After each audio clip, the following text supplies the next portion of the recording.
ou falarem assim, ai, muda um pouco a forma, ou faz de forma diferente, ou eu queria que você ficasse mais nesse versículo, nessa passagem, nesse capítulo, porque eu queria que vocês entendessem Apocalipse não como um livro de eventos catastróficos, como muitos falam, né?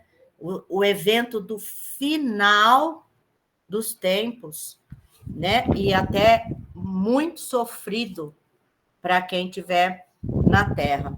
Então, não somente nesse lado, mas que vocês entendessem como ele sendo um livro da vida, que apresenta Jesus como ontem, hoje, sempre será, o início de tudo, o alfa e o final de tudo, o ômega. Então, que nós possamos entender Apocalipse para podermos viver e ensinar.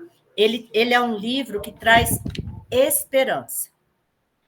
E uma das coisas que nós não podemos deixar morrer em nós, e nenhum pode deixar morrer, independente das circunstâncias que estejam passando, mesmo no vale da sombra da morte, é a esperança. A esperança é uma das coisas que fortalece a nossa fé. Então, tem pessoas que falam assim, mas esperança do quê? Mas esperança por quê? Olha a situação que eu vivo. Olha a enfermidade, né? Muitas vezes que a pessoa está. A esperança que Cristo fala em Apocalipse é a esperança de que Ele é conosco e sempre será. E que viveremos eternamente com Ele. É uma esperança que nos vivifica, é uma esperança que traz renovo, fortalece a nossa fé.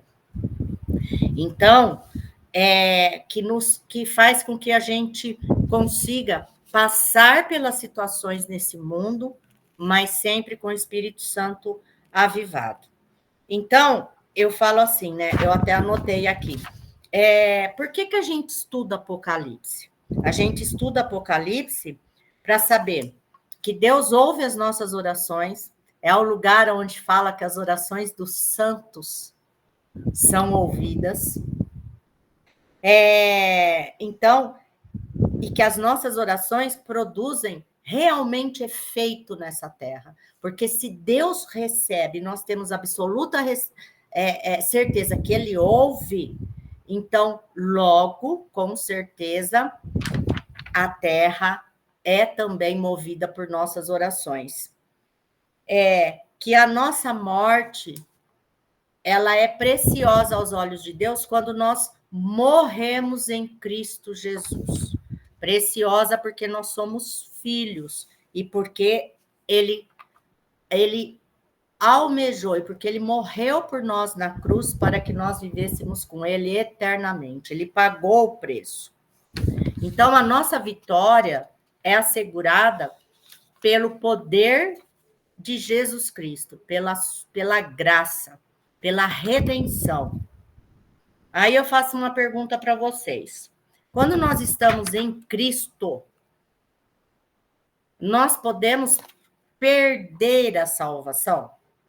Isso faz parte do entendimento da graça, tá? E isso é muito... vocês podem até responder, para eu ter uma ideia do que vocês pensam. Se nós estamos em Cristo, nós podemos perder a salvação? A Marta já disse que não. Alguém acha que a gente pode perder a salvação? A Ariane também disse que não. Então, e por que a gente não perde a salvação? E por que tem pessoas que falam que a gente perde a salvação? É uma linha arminiana que fala que nós podemos perder a salvação. Porque desde que é apresentado que nós que escolhemos Jesus pelo nosso livre-arbítrio, logo eu posso escolher em deixar Jesus também por livre-arbítrio. E na hora em que eu deixo, em algum momento da vida, eu perco a salvação. Porque se eu trilhar caminhos errados e Jesus voltar nessa época, a pessoa perde a salvação. Então, a linha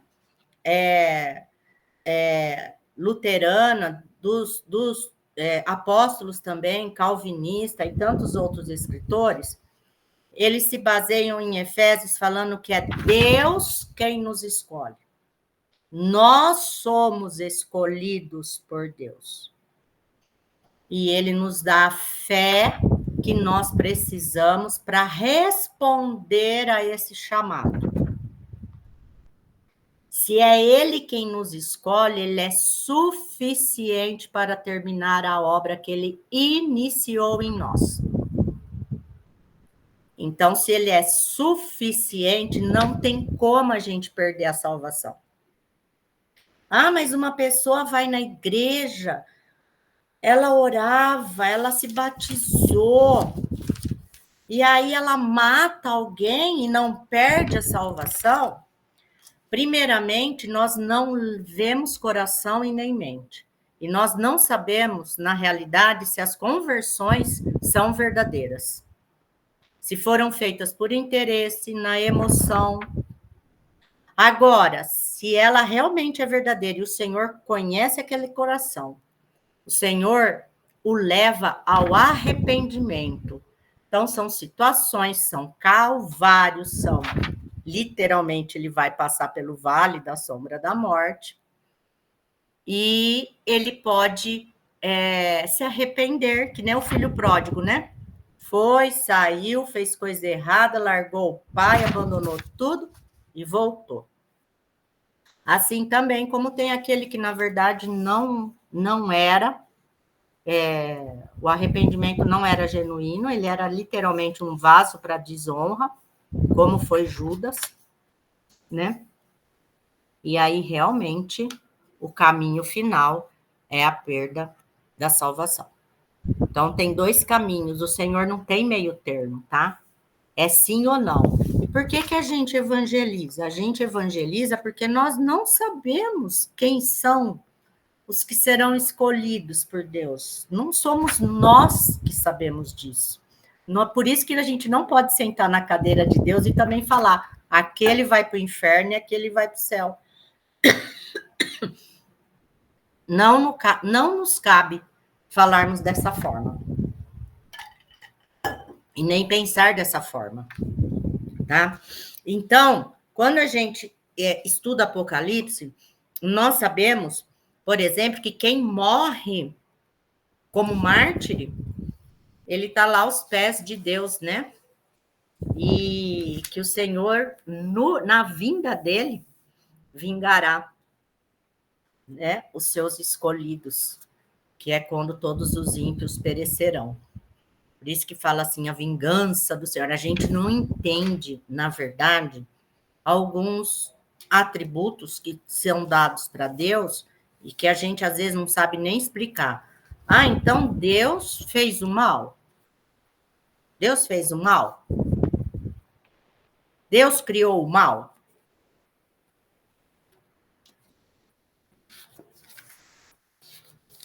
Ou Deus criou só o bem?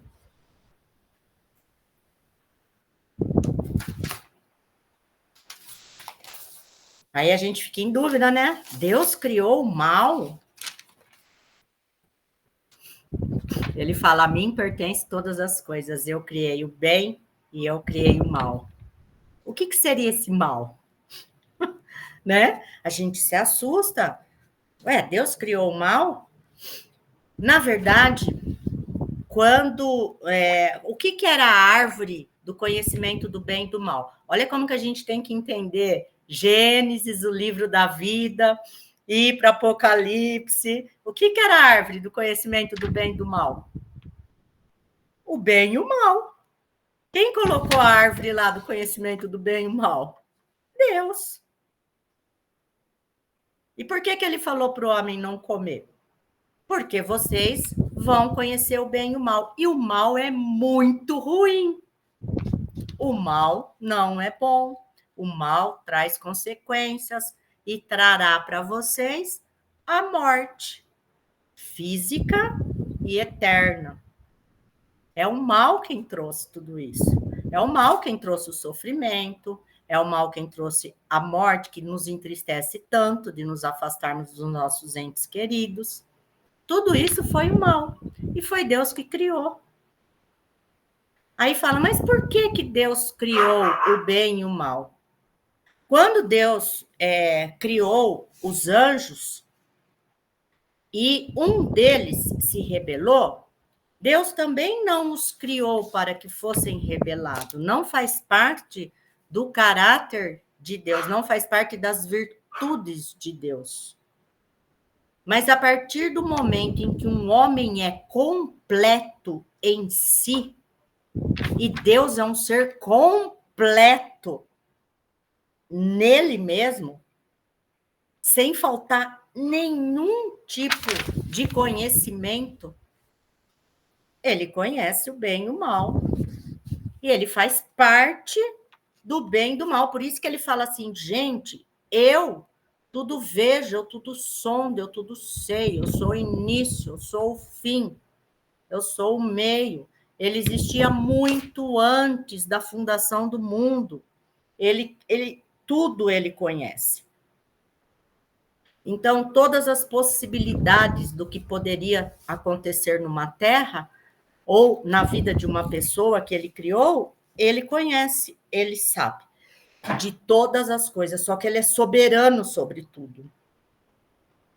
Ele é soberano, nada acontece sem que seja absolutamente debaixo do comando dele.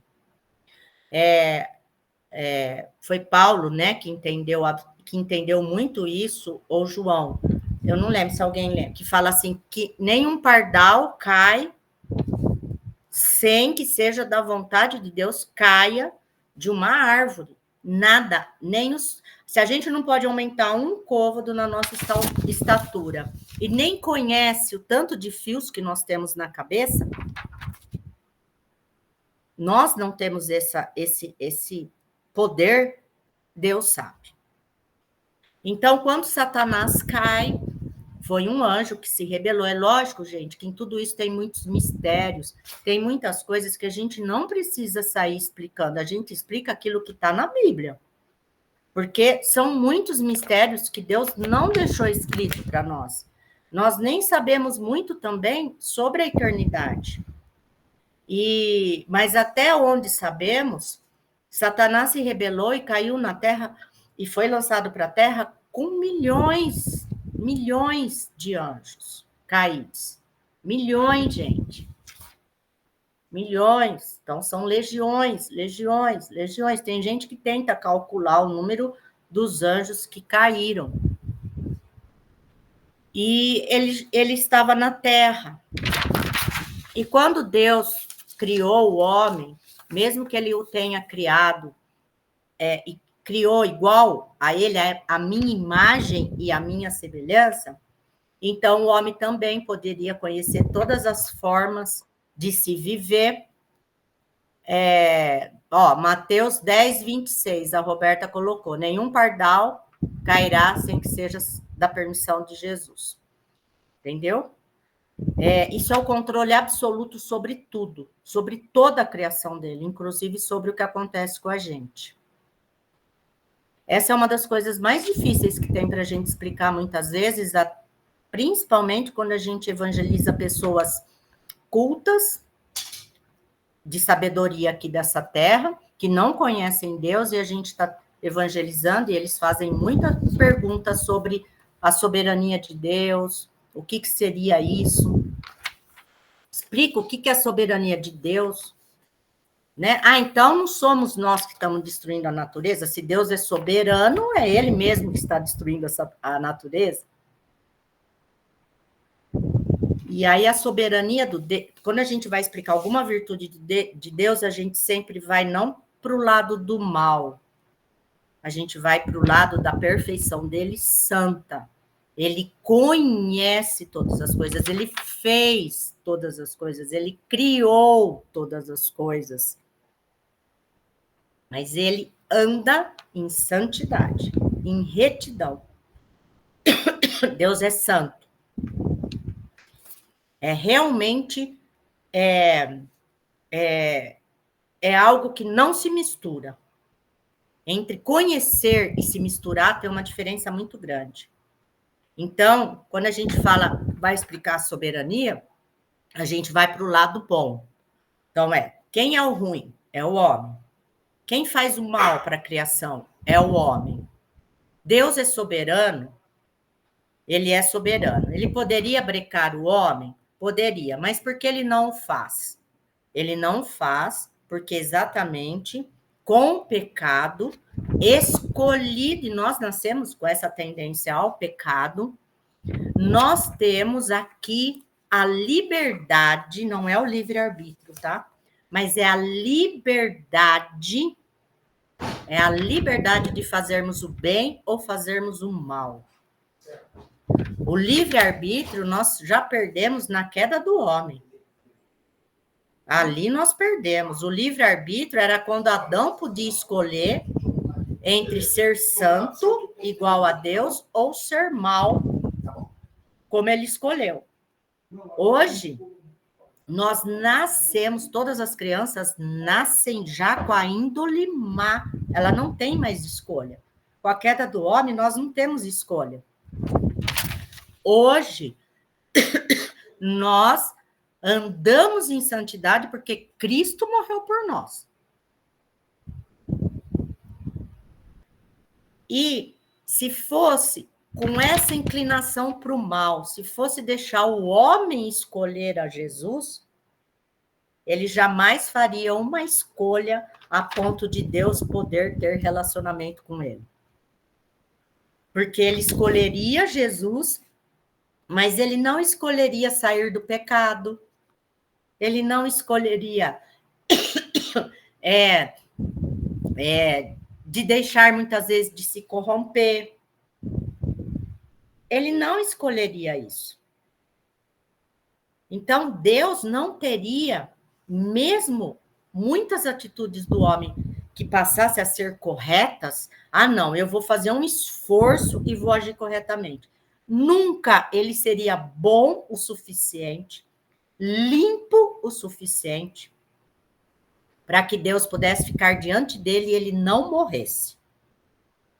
Então, eram assim os homens do Antigo Testamento. Eles morriam justos e não justificados. Por quê? Porque Jesus, o sangue de Cristo foi por todos, no antes, no hoje e no amanhã. Jesus morreu e limpou a todos. Segundo a explicação dos judeus, que só vivem no Antigo Testamento, eles falam que todos os homens ficam, quando morrem, vão para o mesmo lugar, então eles ficavam misturados. E aí é Deus quem os separa, quando eles morrem justos. Nem eles não tem passagem bíblica, não tem absoluta certeza disso, por isso que no Novo Testamento, quando fala que Jesus desce, né, ao Hades, ele desce assim que ele morre ali na cruz, que foi para separar realmente o povo ali. Os justificados dos que foram condenados. Então, aqueles que morreram justos seriam justificados, estavam sendo, porque Jesus já ia ressuscitar. Por isso que muitos mortos na época ressuscitaram, né? Houve aquele abalo, escureceu, a terra rompeu e muitos dos que estavam mortos ressuscitaram. Era um sinal a ser visto por todos que estavam ali. Porque durante a palavra, né, desde o início até os evangelhos e as cartas, 10 pessoas haviam sido ressuscitadas. Se a gente olhar na história da Bíblia, as pessoas que foram ressuscitadas já eram sinais a serem vistos. Por isso que os judeus, eles lutam para explicar que jamais Jesus ressuscitou. Porque se eles concordassem que nós estávamos certos na ressurreição, é só Deus para ele, só Deus pode ressuscitar alguém. Então, como eles não têm Jesus como Messias enviado, Deus não ressuscitou. É uma coisa que nós criamos. E os apóstolos escreveram por criação, por acreditar numa pessoa fraudulenta, né? Que se dizia filho de Deus. Então, quando a gente estuda, quando a gente sabe de todas essas coisas, a gente consegue explicar, por que que Deus criou Satanás? Então, por que que Deus criou o mal? Por que que Deus permite que Satanás faça tudo o que ele faça? Ou fez tudo o que ele fez? Porque nós escolhemos o bem por liberdade e fugimos do mal com liberdade. Deus nos ensina, mas ele não nos obriga. Ele ensinava Adão e Eva, mas ele deixou a árvore do conhecimento do bem e do mal ali no meio. Deus podia falar, gente, eu não vou deixar aqui, porque eles vão ser tentados. E se eles forem tentados, eles podem cair na armadilha. Não, eu vou cercar essa árvore de torre, de tudo, mas vou falar que ela existe. Não, ele deixou no meio. Por quê? Porque toda adoração, ela tem que ser em amor, em verdade, assim como ele é.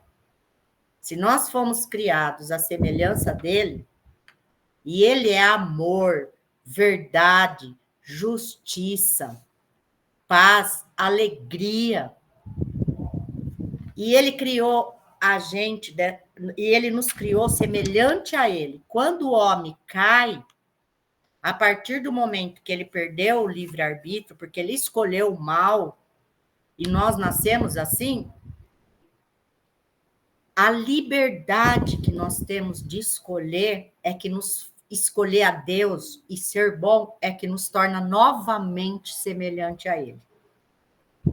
Não tem como nós sermos semelhantes novamente a ele se nós não tivéssemos a liberdade de escolher novamente entre o bem e o mal. Então, Satanás ele colocou para fora, porque Satanás se rebelou contra ele. Tem os mistérios realmente do que Satanás faziam lá. As pessoas falam, era anjo disso, era anjo daquilo.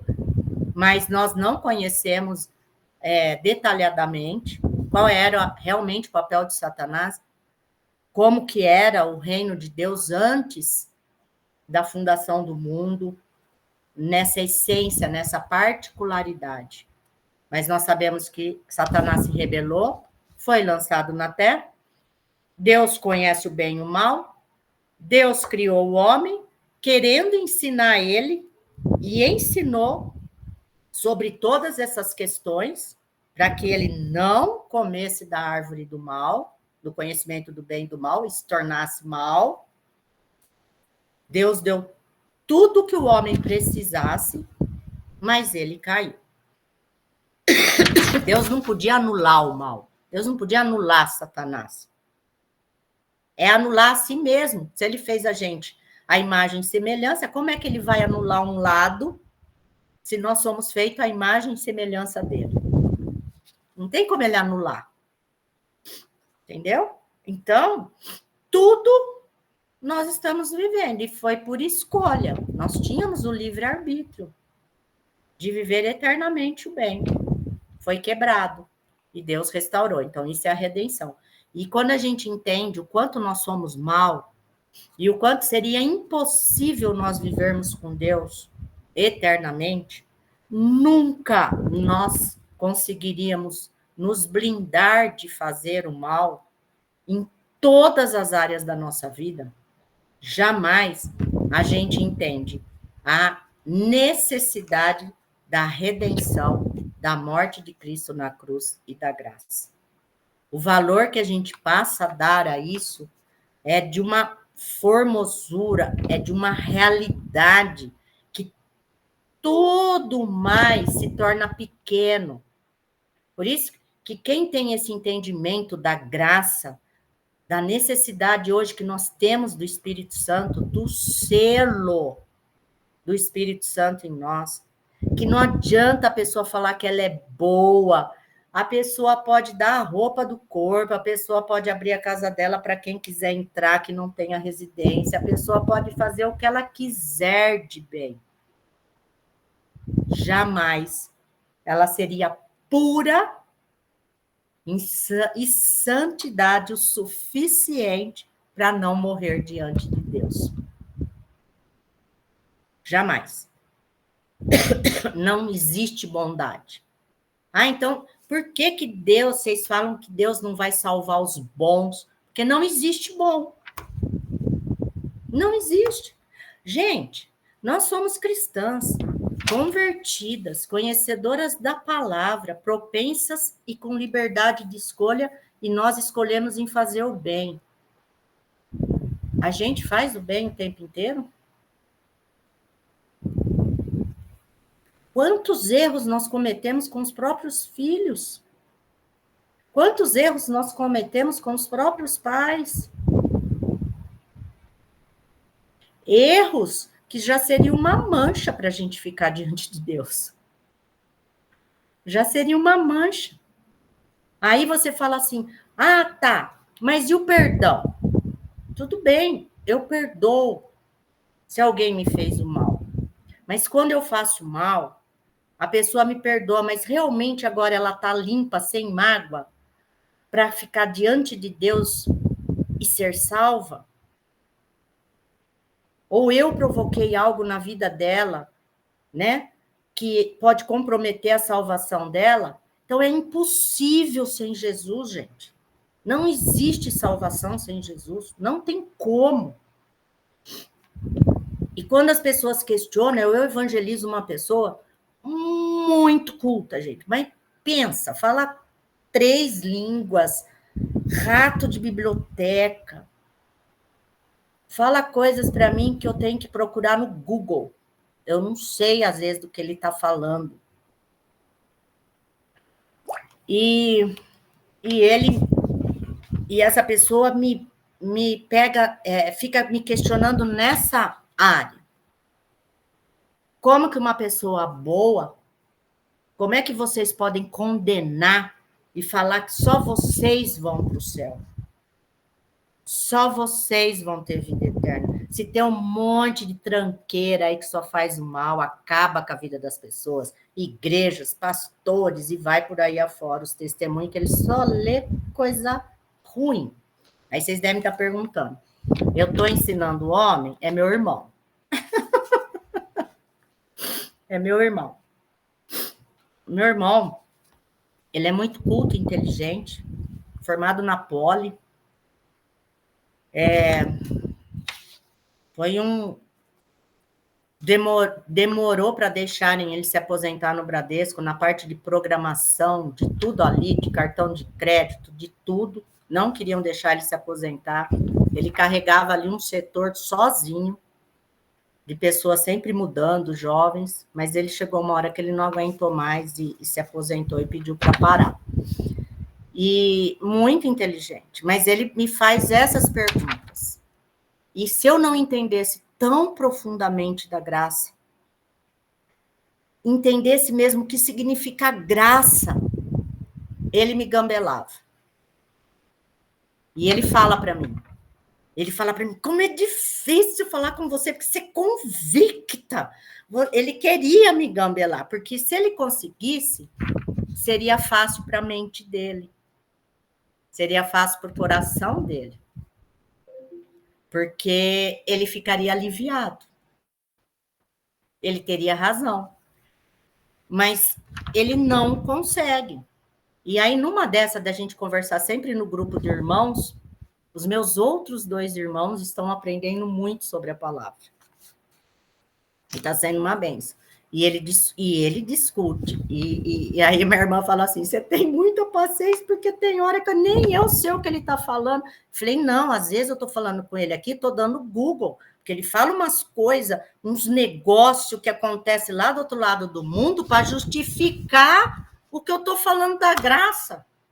E aí eu tenho que rapidinho eu entro assim na mente dele, eu não, né? O Espírito Santo me leva, aí eu dou um Google onde ele estava falando, mas e entro e falo assim: você está errado nessa questão bíblica, colocando esse exemplo, você está errado. E aí eu vou derrubando sofismas. E, gente, isso a gente só consegue, só absolutamente, se a gente não conhecer a graça. Você não consegue evangelizar uma pessoa assim. Não consegue. Porque qualquer coisa que a gente fale muito, sabe assim? Você termina, você vai ficar nervoso e vai falar no final. É Jesus, Salvador, único, suficiente, pronto, morra você, vá para o inferno e seja feliz lá. Você perde a paciência. Só que o Senhor fala para a gente manejar com sabedoria a palavra, né? E Paulo fazia isso muitíssimo bem. E Paulo fez isso muitíssimo bem em Atenas. Porque o Senhor fala para a gente não deixar ninguém sem resposta. E aí depois o trabalho, porque se aquela pessoa é uma escolhida de Deus, ela precisa conhecer a palavra para que Deus possa enchê-la de fé e ela cair aos pés do Senhor. É ele que faz tudo, mas ele falou para nós: o id, faça o id. Ele não depende da gente, tá? Porque Deus é poderoso, mas tem que entrar a liberdade da pessoa. Deus não força, ele não dá uma fé para me forçar a ser dele. Olha, a fé que eu estou dando para você é para você não dizer não em hipótese nenhuma. Você é minha e ponto final. E teria feito isso com Adão e Eva. Mas é ele quem escolhe, é ele quem dá a fé, mas ele fala: vocês ensinem eles sobre mim. Eles têm que ter a mesma liberdade que vocês tiveram de olhar para mim e dizer: te quero. Sou sua. Nós não sabemos a quantidade, né, que o Senhor vai salvar, mas em Apocalipse fala milhares de milhares de milhares. Isso acalma meu coração, porque eu sei que vai ter mais gente salva do que perdida no inferno. Muito mais. E eu creio nisso. Isso acalma meu coração, porque a gente não vai conseguir evangelizar todos e nem ensinar a palavra a todos, mas pelo menos os que estão próximos. Que o Senhor nos use para isso, para que a pessoa possa também é a fé que Deus dá e o retorno. A pessoa retorna para o Pai, da onde ela nunca deveria ter saído, mas saiu pelo pecado. Então, por isso que fala que as pessoas são mais fáceis quando estão na dor, é porque a dor nos tira o chão. A dor nos tira a perspectiva e a esperança. E aí a gente lembra quem é que tem tudo isso para nos dar. E aí o coração fica mais quebrantado para que Deus possa iniciar a obra nas nossas vidas. É Ele quem inicia. Por isso que eu falo que coração só Ele conhece. E o id é prega a palavra. Ensina a palavra. A gente tem que fazer isso. A fé vem pelo ouvir. Mas daí a pessoa vai ter desejo também em ouvir. E ela vai querer saber quem é esse Deus que a gente vive e que nos faz ser, ter prosperidade em todas as áreas da nossa vida. Então, Apocalipse fala de 7 bem-aventuranças. E essas aventuranças, gente, elas estão ligadas à graça, tá? E às virtudes de Deus na qual nós temos que buscar. Essas 7 aventuranças, por que 7? Por que 7? Porque 7 é o número perfeito de Deus. Eu vou falar onde elas estão. Apocalipse capítulo 1, 3. Apocalipse 14, 13. 16, 15, 19, 9, 26, 20, versículo 6. 22, versículo 7, 22, versículo 14. Essas 7 bem-aventuranças faz com que a gente entenda já quem é Jesus do primeiro capítulo. Quem é Jesus? Do primeiro capítulo. Os outros capítulos é mais fácil até da gente ir mais rápido, mas sem entender a graça. E quem é Jesus, não adianta nada vocês saberem de 7 trombetas, de 7 taças, de julgamento do trono branco, quando vai ser o arrebatamento. Tem um monte de gente aí falando, volta Jesus, porque eu quero subir. Não sabe nem ainda como que está a situação dela. Quer dizer, pensamento egoísta, né? Pensamento egoísta, porque quando Jesus voltar, consumado está. É fácil a gente falar, volta Jesus, sem ter a verdadeira noção da qual Deus nos colocou nesse mundo, que é para nós praticarmos o ID e ganharmos muitas vidas para o Senhor. Então, ó, Apocalipse 1, 3. E eu já li ele, hein? Bem-aventurados aqueles que leem, aqueles que ouvem as palavras da profecia e guardam as coisas nela escrita, pois o tempo está próximo. Quando vocês leem o ID, lá em Mateus 28, olha o que o Senhor fala. Quando a gente lê o ID, o que está escrito? Vou lá ler. Mateus, vamos lá para o final.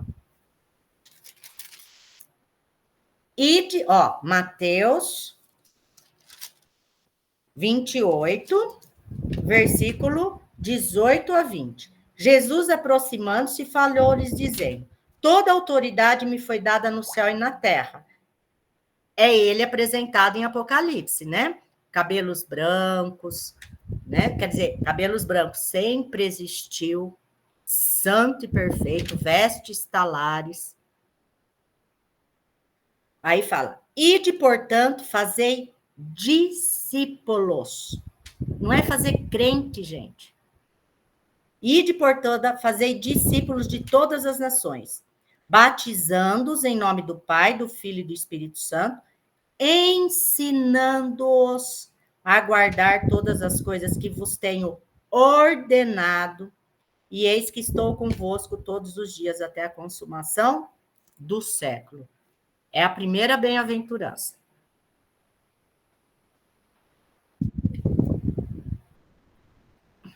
Ah, pensei que era alguém. É a primeira bem-aventurança. A segunda bem-aventurança, que está em 14, 13, olha a segunda. Fala assim: então ouvi uma voz do céu que me dizia, João falando, bem-aventurados os mortos que desde agora morrem no Senhor. Sim, diz o Espírito Santo, para que descansem das suas fadigas, pois as suas obras os acompanham.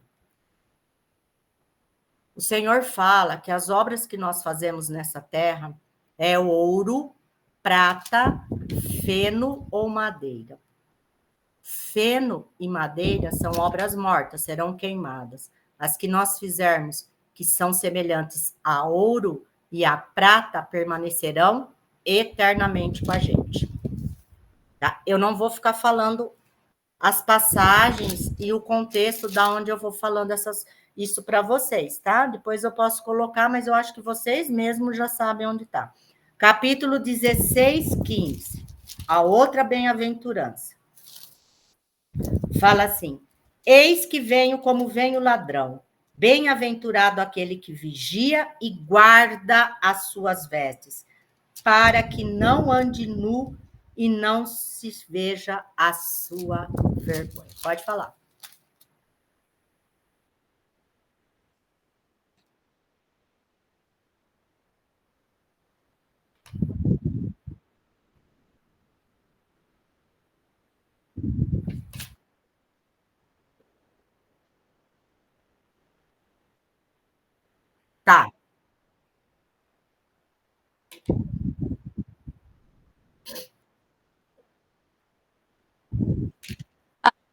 Então, tá. Então, eu ia pedir mesmo para me passar depois para eu poder ler.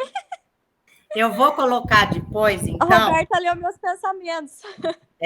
Eu vou colocar no grupo depois essas passagens que são básicas para a gente entender tudo isso.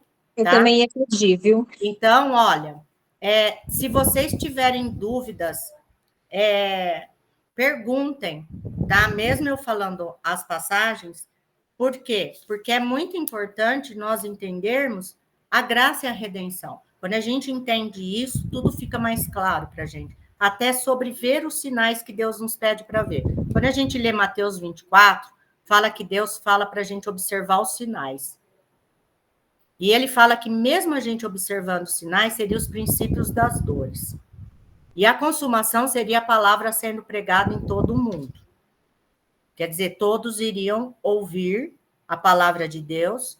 Então, aí ele voltaria, porque ninguém vai poder ficar diante de Jesus com a desculpa de eu não te conhecia.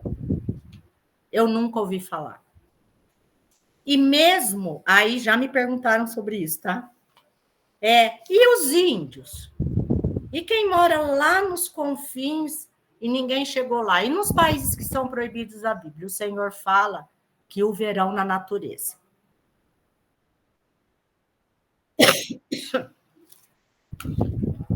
Tá. E o duro é que falta 7 minutos. Aí depois ela lê as passagens, a hora que ela pediu. Então, ele fala, me verão na natureza. Se é Deus quem dá a fé, se é Deus que escolhe os escolhidos, a pessoa olhando para a natureza pode ver a Deus. Porque ele se revela através da natureza. Tá?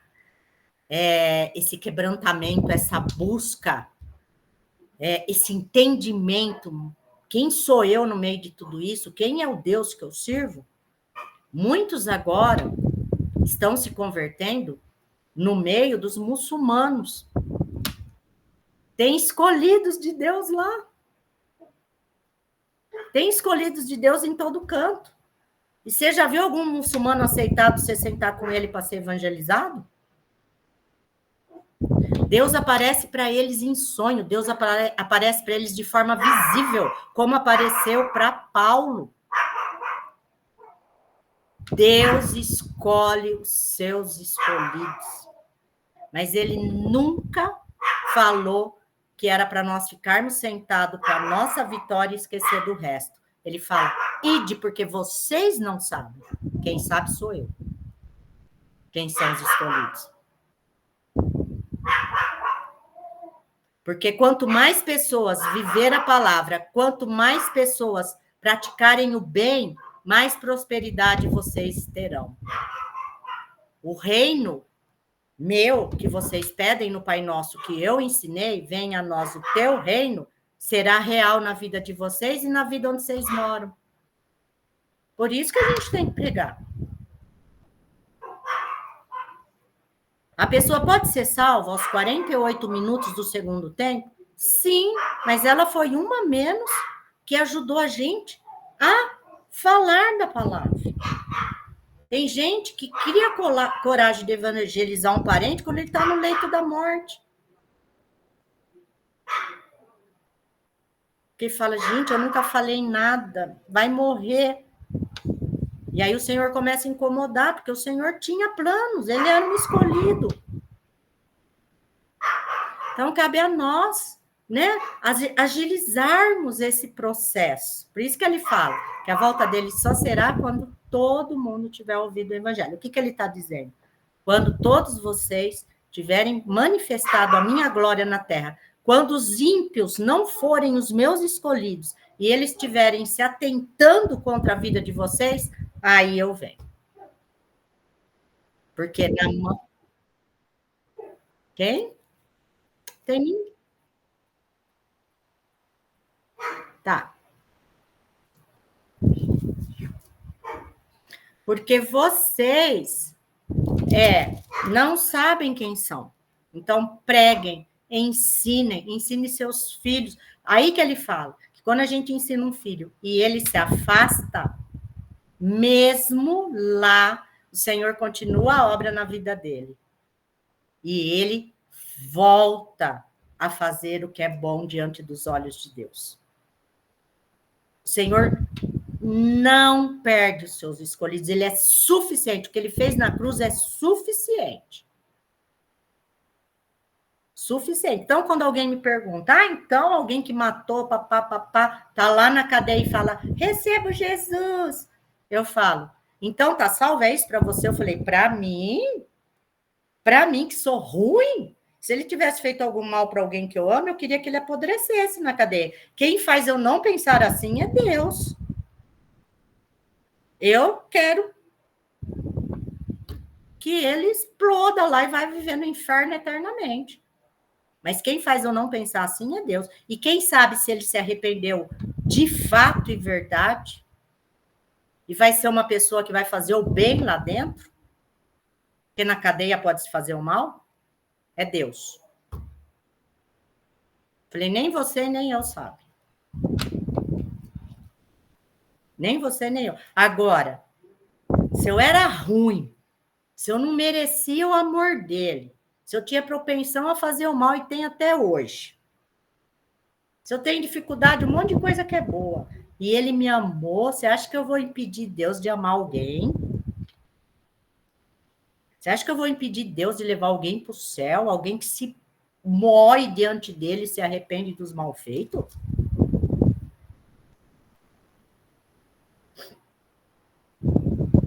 Falei, não.